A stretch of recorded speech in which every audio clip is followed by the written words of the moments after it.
Varicose veins కి సరైన చికిత్స కోసం సంప్రదించండి ఎవిస్ హాస్పిటల్. నమస్తే రమ్మగారు. నమస్తే జయ. రమ్మగారు, చందమామ కథ ఏదైనా చెప్తారా? అడగని ప్రశ్న. ఒక పల్లెటూరులో ఒక వృద్ధురాలు తల్లి ఒక కుర్రవాడి కొడుకు ఉండేవాళ్ళట. ఏమీ ఆస్తి పాస్తి ఏం లేవు వాళ్ళకి. ఏదో జీవితం అట్లా పోతూ ఉండేది. చిన్నపన్న పనిచేసేది. చిన్నతనంలో కుర్రాడి చిన్నతనంలో తల్లి ఎటకొట పిల్లాడు తల్లి కడుపు నింపుకునే వాళ్ళు. మెల్లిగా వాడికి 15-17 వచ్చేసరికి అలా మగ పిల్లవాడు పని చేసే వయసు వస్తుందిగా. వాడు బాగా గట్టిగా ఆ పని చేసేవాడు. ఏదో పర్వాలే ఒక మాదిరిగా నడిచేది. అయితే కొంతకాలం అయ్యాక వాడు వేరే వాళ్ళ పొలాల్ని మక్తాకి తీసుకుని, ఏమన్నా దాన్ని మనం ఏమంటాం, లీజు లాంటిది, అది తీసుకుని కౌలుకి మక్తా అంటారు, కౌలుకి అంటారు. ఆ కౌలుకి తీసుకుని చేసేవాడు. భూస్వామికి కౌలు ఇచ్చేసి తమ ఇంటికి చేరే ధాన్యంతో సంవత్సరం అంతా గడపలేకపోయేవాళ్ళు.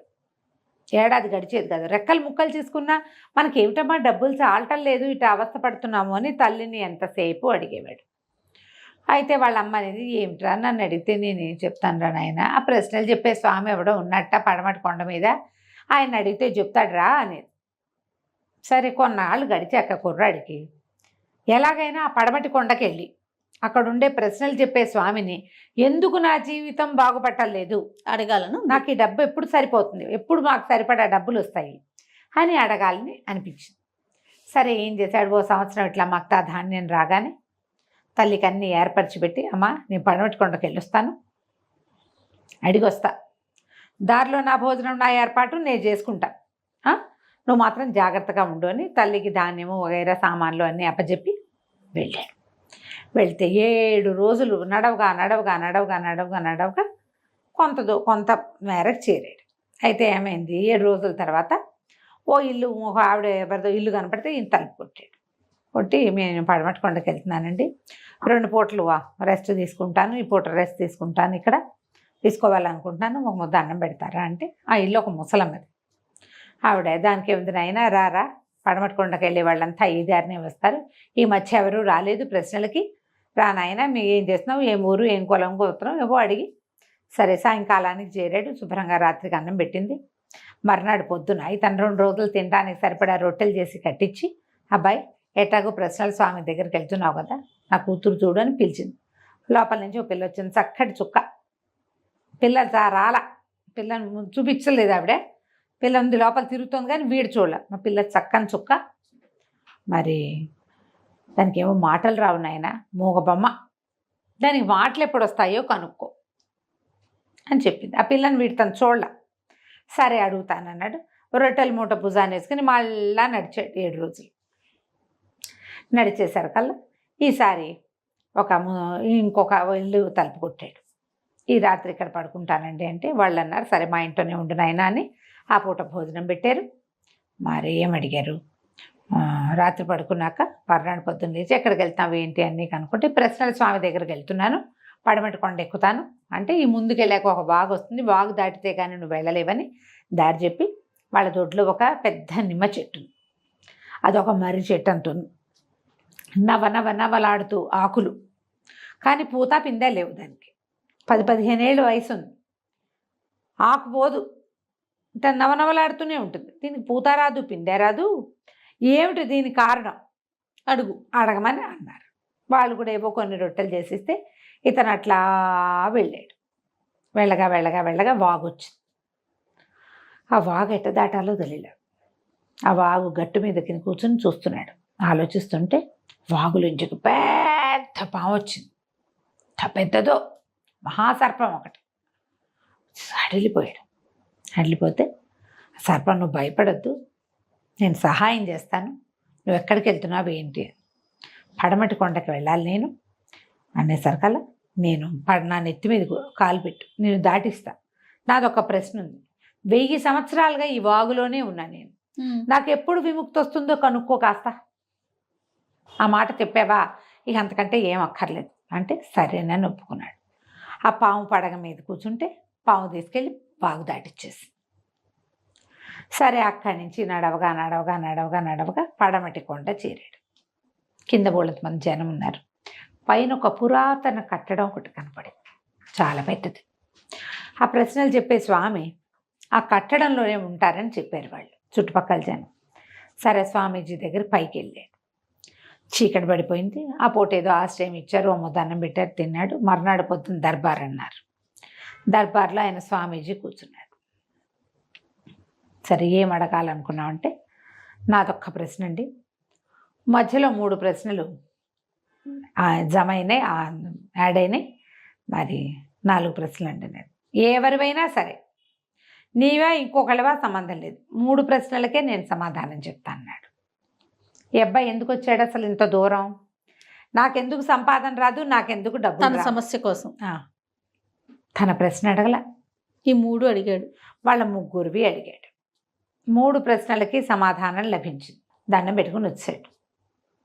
ఇక మళ్ళీ నడు నడు నడు నడు నడిచి వాగు దగ్గరికి చేరాడు. ఆ సర్పం కనపడింది. అడిగావా నా గురించి అన్నాడు. ఎందుకు అడగలేదు, బ్రహ్మాండంగా అడిగాను. నీ నెత్తి మీద ఒక మణి ఉందిట, నీ తల మీద మణిని కనుక తీసేస్తే నీకు శాప విమోచనం వస్తుందని చెప్పాడు ప్రశ్నల స్వామి. ఆనంగానే సర్పం తన పడగ ఇట్లా విశాలంగా చేస్తే మణి కనపడుతోంది పడగ మీద. మామూలుగా ఇట్లా కనపడుతుంది పాము, కొంచెం అది బాగా ఇట్లా విప్పారిస్తే కానీ కనపడదు. ఎవరో తీయటం ఎందుకు, నువ్వే తీసేసి అంటే ఆ సర్పపు దగ్గరికి వెళ్ళి తన మణి లాగాడు పెట్టి. ఆ మణిని లాగేసరికి ఈ సర్పం ఒకేసారి గంధర్వుడిగా మారిపోయింది. ఆహాహా ఎంత హాయిగా ఉంది, నా జీవితాన్ని నాకు ఇచ్చావు, ఆ మణిని నువ్వే ఉంచుకో, నాగమణిని నువ్వే అట్ట పెట్టుకో అని చెప్పి మణిని వదిలిపెట్టేసి వెళ్ళిపోయాడు. ఏం చేసుకుంటావు, నాగమణి ఏదో ఉపయోగపడుతుందిలే, నాగమణి దగ్గర ఉంటే పాములు గర్రవ్వు అవి చెప్పుకునేవాళ్ళు. ఆ మణిని 2 పెట్టుకుని మళ్ళీ నడిచాడు 7 రోజులు. నడవగా ముసలాయన ఇంటికి వెళ్ళాడు. ఫస్ట్ వాళ్ళ దొడ్లో పెద్ద నిమ్మ చెట్టు ఉంది కదా, అక్కడికి వెళ్ళేసరికల్లా వాళ్ళు ఇతను చూసి సంతోషించి, ఊరిని బాగానే వచ్చావు, నెల తిరిగేసరికల్లా వచ్చేసావు నాయన, దాదా ఏమన్నా తిందుగానని ఇంట్లో తీసుకెళ్ళి తినిపించారు.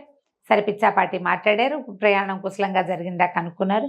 మా నిమ్మ చెట్టు మాట ఏమన్నా అడిగావా నాయన అన్నారు. అడక్కేమండి, బ్రహ్మాండంగా అడిగాను. మీ నిమ్మ చెట్లు మొదట్లో పెద్ద పాతు ఉందిట, నిక్షేపం ఉంది, నిక్షేపాన్ని కనుక తీసేస్తే అది కాస్తుందని చెప్పాడు. అనగానే వెంటనే ఆయన కొడుకుని పిలిచి, కొడుకు ఆయన కలిసి ఓ పెద్ద గుణపం తెచ్చారు, పార తెచ్చారు. ఈ నిమ్మ చెట్టు మొదట్లో తవ్వటం మొదలుపెట్టారు. తవ్వగా ఒక 2 నిలువల లోతున పెద్ద గంగాళం దొరికింది వాళ్ళకి. గంగాళం నిండా మణులు మాణిక్యాలే. దాని పవర్ వల్లే ఇది పుయ్యదు కాయదు.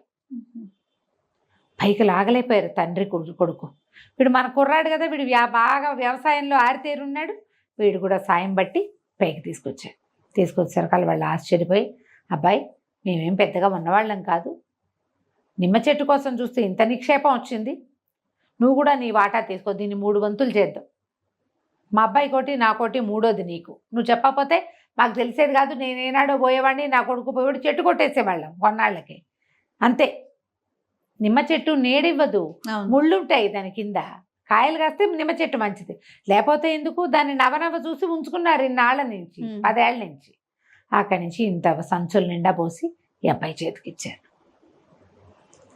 ఏం చెప్పాడు, ఏమనుకున్నాడు, తనకు ఎందుకు డబ్బులు రావట్లేదో కనుక్కోవాలనుకుంటే ప్రశ్న అడగకపోయినా మణి వచ్చింది, మాణిక్యాలు వచ్చాయి. మొత్తం ఈ ధనం అంతా మోసుకుంటూ నడిచాడు.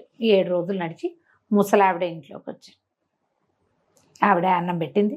బాబు మా అమ్మాయి సంగతి అడిగావా అంటే, ఈ లోపల ఆ అమ్మాయి లోపల నుంచి వస్తుంటే ఇతను అన్నాడు, అమ్మాయి కాబోయే భర్త కనుక కనపడితే మాటలు వస్తాయి ఇట్లేండి, పర్వాలేదు, మీ పిల్ల మగపిల్ల కాదు, మాట్లాడదు అంతేట, మొగుడు కనపడంగానే మాట్లాడుతుంది అన్నాడు. ఆ లోపల నుంచి నడిచి వస్తున్న పిల్ల బయటకు వచ్చి, అమ్మాయి ఎవరే ఈ అబ్బాయి అని అడిగింది. అడగగానే ముసలావిడ ఆశ్చర్యపోయింది. అయ్యో రామ, పిల్లకి మాట వచ్చేసింది, నువ్వే దీని మొగుడు కాబోలు, కిందటిసారి నువ్వు కనపడప్పుడే మాట్లాడేదేమో, అప్పుడు చూపించలేదు, పిల్లని చూపించలా, ఆ పిల్ల లోపలే ఉంది. సరే దాంతో ఆవిడ సంతోషించి, మా బాబే పెళ్లి చేసుకొని ఆయన పెళ్లి చేసేస్తాను, మీ ఇంటికి తీసుకెళ్ళు, తర్వాత ఎప్పుడో మేము వస్తానులే అని పిల్లనిచ్చి పెళ్లి చేసేశారు. ఆ పిల్లని ఎడ్ల బండి మీద ఎక్కించుకుని తను తెచ్చుకుని ధనపు బ్యాగులు కూడా దాని మీద పెట్టి ఇంటికి నడుచుకుంటూ పోయాడు. ఇంటికి వెళ్ళిపోయాడు. ఇంటికి వెళ్ళేసరికల్లా సరే తలుపు కొడితే వాళ్ళ అమ్మ తడుగుకుంటూ వచ్చి తలుపు తీసింది. అమ్మ ఏమిటి తడుగుకుంటున్నావు, ఏమైందమ్మా అంటే, ఆయన ఏంటో నాకు కళ్ళు పోయినాయి అనేసరికల్లా, అయ్యో ఇట్లా అయిపోయిందని ఉండమ్మా, ఇదిగో నీ కోడల్ని తీసుకొచ్చాను అని చెప్పేసి ఆ పిల్లని చేత్తో పుచ్చుకెళ్ళి తల్లి దగ్గరికి వెళ్ళాడు. తల్లి దగ్గరికి వెళ్ళి తల్లిని కావలించుకున్నాడు. ఆ తల్లి ఏమో, ఎంత చక్కటి పిల్లని తెచ్చావురా, పిల్ల ఎంత చక్కగా ఉంది, ముచ్చటగా ఉంది, మనం వెతికితే దొరకదే ఇట్లాంటి పిల్ల అంది. అనగానే అమ్మ కళ్ళు పోయాయి అన్నావు కదే, నీ కళ్ళేటా ఏమోరా ఇప్పుడే కనిపిస్తున్నాయి, ఇన్ని రోజుల నుంచి కళ్ళే కనపట్లేదండి. ఈ అబ్బాయికి అప్పుడు తట్టింది, నా దగ్గర నాగమణి ఉంది, ఆ మణి ప్రభావం వల్ల పోయిన కళ్ళు వచ్చేసినాయి. హాయిగా సంతోషించాడు. నేను ప్రశ్న అడక్కపోయినా మంచి అడగని ప్రశ్నకి సమాధానాలు ఆటోమేటిక్గా దొరికేసినాయని హాయిగా బోల్డ్ పొలం కొనుక్కుని మణిమాణిక్యాలతోటి భార్యతోటి అమ్మతోటి సుఖంగా ఉన్నాడు. కథ కంచికి మన ఇంటికి. భలే ఉద్రమ్మ గారు, ఇలా జరిగితే బాగుంటుంది. ఎంత బాగుంటుందో, అందుకే దీన్ని కథ అంటారు. అది నిజం.